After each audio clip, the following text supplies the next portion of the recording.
नमस्कार, Bihar in shorts देख रहे हैं आप। मैं हूं आपके साथ अनिकेत कुमार। बिहार सरकार की तरफ से एक अच्छी पहल की गई है।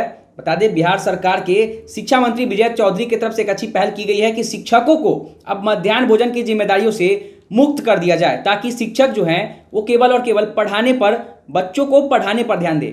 जिसको लेकर शिक्षकों में क्या खुशी है और शिक्षक क्या कुछ कह रहे हैं, जरा सुनिए आप। धन्यवाद देते हैं, बहुत अच्छी पहल है और निश्चित रूप से शिक्षकों को इसे बताइए। मध्याह्न भोजन का बोरा कहा जा रहा है कि 6 साल का बोरा कहाँ है, उसका हिसाब दीजिए। अब बोरा बेच करके उसका पैसा दीजिए। अब शिक्षक का काम बोरा बेचना रह गया है, शिक्षक का काम जलावन लाना रह गया। शिक्षक चावल ढोए, उसका हिसाब जोड़े, हींग हल्दी मसाला नमक तेल यही जोड़ते रहे और उसमें उसका ऑडिट होता है। पदाधिकारी आते हैं तो शैक्षिक अनुसंवर्धन नहीं करते हैं, वो आकर के एमडीएम का रजिस्टर मांगते हैं कि आप बताइए कि कितना दाल लाए, कितना चावल लाए, कितना नमक लाए।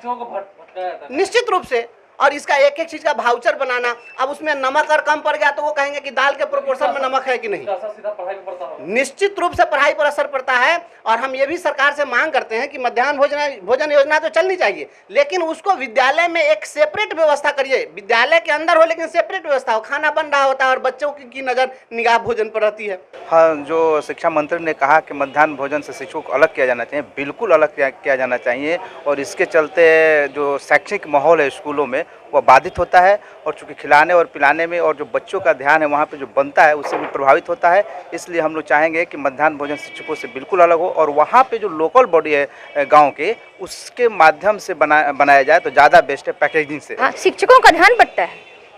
शिक्षकों तो उसमें लगे ही रहते हैं और शिक्षक बहुत टाइम लगता है ना खाना बनने में। कहीं कहीं 2500 बच्चे हैं किसी विद्यालय में, तो वहाँ पर बहुत मटन बनता है, बहुत सारे बच्चे हैं, तो बहुत सारे शिक्षक उसमें इन्वॉल्व रहते हैं। अगर ना इन्वॉल्व रहें तो वहाँ गुणवत्ता प्रभावित होती है।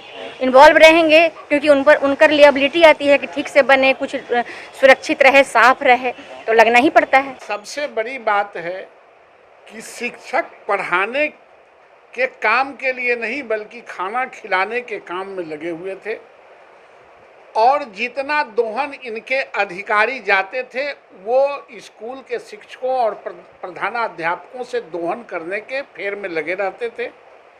इससे इसको निश्चित मुक्त करना चाहिए। शिक्षक सिर्फ पढ़ाता नहीं है, चरित्र भी निर्माण करता है और जो इस तरह के ये जो व्यवस्था था उससे शिक्षकों का और प्रधानाध्यापकों का चरित्र निर्माण नहीं हो रहा था, चरित्र गिर रहा था। इनके चरित्र को भी बचाने के लिए और इसने शैक्षणिक कार्य में और उत्साह बढ़ाने के लिए इसको निश्चित रूप से हटाना चाहिए और यह पहल सरकार ने किया है, तो धन्यवाद के पात्र हैं। सुना आपने किस तरीके से शिक्षक कह रहे हैं कि शिक्षक पढ़ाने पर ध्यान दें या फिर बोरा बंडी का हिसाब रखेंगे। तो कहीं ना कहीं बिहार सरकार की तरफ से एक अच्छी पहल है कि जो शिक्षक हैं वो केवल पढ़ाने पर ध्यान दें। मध्याह्न भोजन की जिम्मेदारी या किसी एजेंसी को दे देनी चाहिए। ये भी नहीं कह रहे हैं कि मध्याह्न भोजन बंद कर देना चाहिए, वो कह रहे हैं कि मध्याह्न भोजन की जो जिम्मेदारियां हैं वो किसी एजेंसी को दे देनी चाहिए। इस पर एमएलसी नवल किशोर यादव ने भी बिहार सरकार के शिक्षा मंत्री को धन्यवाद जाहिर किया है। इस तरह के तमाम खबरों से अपडेट रहने के लिए बिहार इन शॉर्ट्स के साथ बने रहें। बिहार इन शॉर्ट्स के यूट्यूब चैनल को सब्सक्राइब करें, फेसबुक पेज को लाइक करें। तब तक के लिए धन्यवाद।